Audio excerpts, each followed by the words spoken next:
Hi. So in this fourth video, I'm going to speak about what is the power law in startups.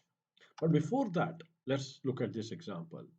If you look at the wealth distribution in a society, there will be a very few billionaires, whereas rest of the population will have modest wealth. Now, this kind of a distribution, where a wealth of a few skews the average away from the actual, wealth distribution in a group of people, is known as the power law distribution.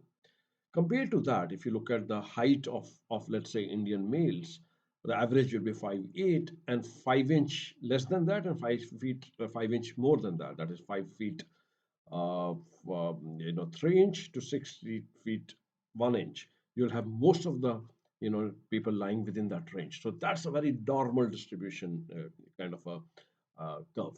Now, when you look at the startups, when you launch a startup, a lot of factors have to align at the right moment, and you will tend to instinctively recognize that very few will actually achieve a lot of success. And real data also supports that. For example, in case of a Y Combinator, they reported some time back that out of the 280 outfits that they backed in a period of time, 75% of their returns came for only two startups. So two out of 280 gave them 75% of the returns. So very clearly, the power law, holds out in the distribution of success in a startups. Now, so what does it mean for a portfolio, or a fund manager, actually, who's taking calls on investing in the startups?